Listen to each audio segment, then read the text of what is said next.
Bonsoir. Bonsoir Charlie Winston, bonsoir à tous, bienvenue dans le best-of de la semaine. Quelle a été l'actualité de ces derniers jours en Principauté et ailleurs?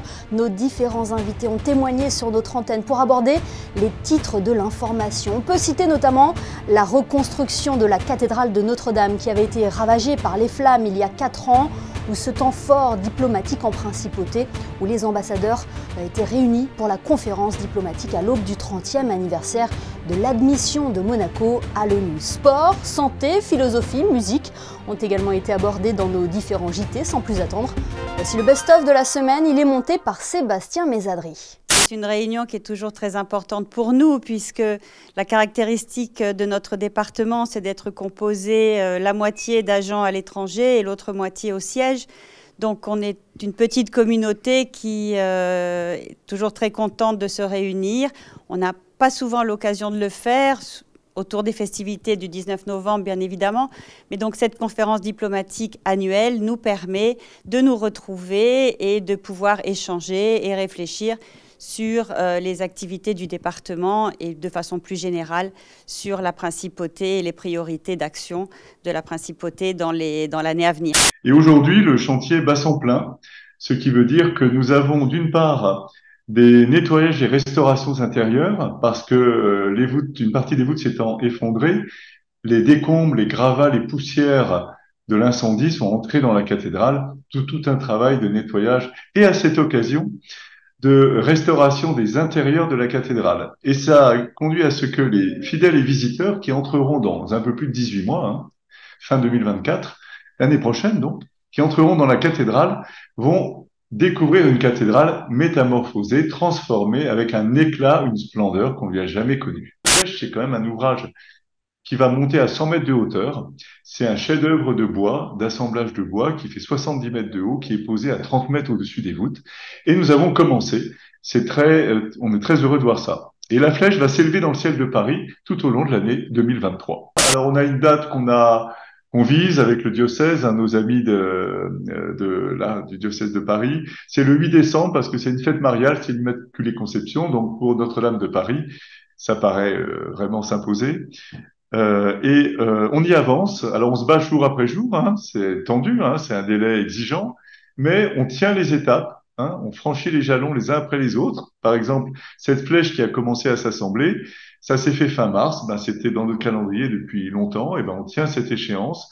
On va bientôt avoir fini de reconstruire les voûtes de la nef, après avoir reconstruit les voûtes et restauré les voûtes du chœur et du transept. Donc, les choses avancent bien, donc pour le moment, on a des raisons d'y croire. On ne meurt pas au sens strict de Parkinson, mais les Parkinsoniens sont des patients plus fragiles que les gens de leur âge qui ne sont pas malades évidemment, et ils sont en particulier sujets aux troubles de la déglutition, et très souvent c'est des patients qui ont beaucoup de complications, ou un risque de complications élevé dans les périodes opératoires ou post-opératoires. Donc ils sont beaucoup plus fragiles que les autres, mais on ne meurt pas directement de Parkinson. Donc il y a une souffrance physique, oui, parce que très souvent il y a beaucoup de douleurs qui sont liées à la maladie, qu'on ne connaissait pas avant, mais de plus en plus on sait que la douleur peut être la forme de présentation de la maladie, des douleurs articulaires en particulier, dont le patient et les médecins ne trouvent pas la cause, mais qui peuvent annoncer le Parkinson, quoi. On a beaucoup progressé, en particulier avec la chirurgie, dont les patients parlent souvent, mais qui est réservée à des cas très, très précis et en fait assez rares. Et on a progressé dans les médicaments, puisqu'il y a beaucoup de médicaments maintenant qui peuvent aider le parkinsonien, évidemment. Mais il n'y a pas de traitement curatif, c'est-à-dire quand on a le Parkinson, malheureusement, on n'en guérit jamais, quoi. Oui, bien sûr.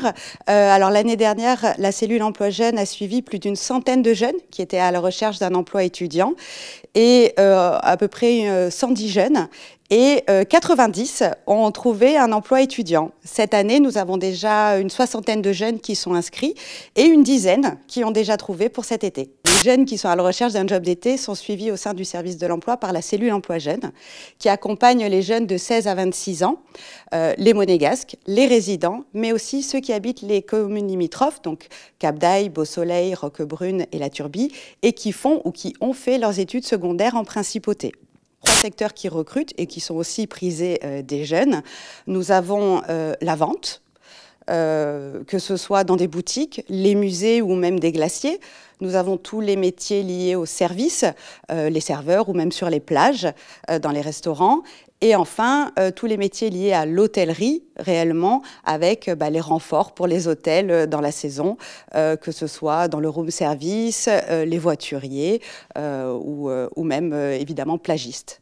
C'est intéressant parce que d'une part, il y a une vraie volonté de rendre la philosophie populaire au sens le plus noble du terme, mais il y a aussi le souci de s'ancrer dans un dialogue, dans une discussion avec des collègues de Monaco, des lycéens et des lycéennes. Et donc, de ce point de vue-là, c'est particulièrement réjouissant.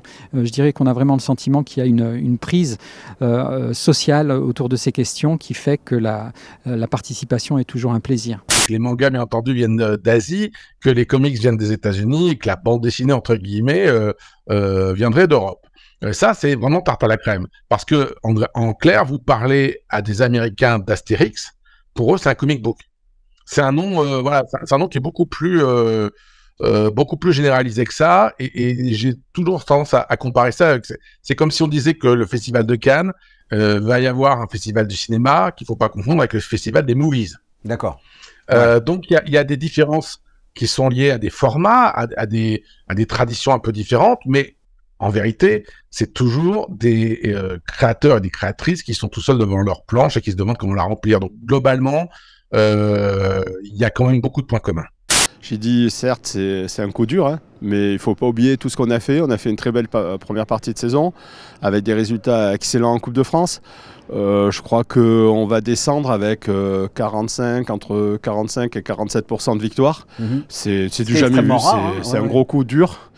Bon, après, c'est un championnat qui était très compact, hein, mais c'est vrai que la fin est très cruelle pour nous. Voilà. Si vous enlevez au Roca Team Modjedounas, Diallo et je sais pas moi, James, c'est plus la même équipe. Hein. Et nous, c'est un peu ce qui nous est arrivé. En plus, c'est arrivé au mauvais moment parce qu'on n'avait plus le droit de prendre de joker. Résultat, voilà. Mais encore une fois, moi je pense qu'il ne faut pas tout jeter. Samedi dernier, j'ai félicité les filles parce qu'elles ont fait un gros match. Ça s'est joué sur la fin, sur des détails. Bon, c'est sûr que nous, ça nous coûte cher. Ça fait beaucoup plaisir pour moi de retourner sur scène. Et aussi, je pense, après Covid, après la guerre, c'est difficile pour beaucoup d'artistes maintenant. Et difficile pour beaucoup de salles aussi, promoteurs. Donc, j'ai très reconnaissant d'être sur scène et avoir un public aussi. Ça fait beaucoup de plaisir. Charlie Winston qui était en concert à l'espace Léo Ferré et qui nous a fait l'honneur d'être avec nous sur Monaco Info. Le best-of est à présent terminé. Merci de nous avoir suivis. Une semaine s'achève, une autre commence. L'occasion de découvrir l'agenda des événements qui vous attendent en principauté à partir du 17 avril. Il est proposé par le pôle web de la direction de la communication. Excellente soirée à tous sur Monaco Info.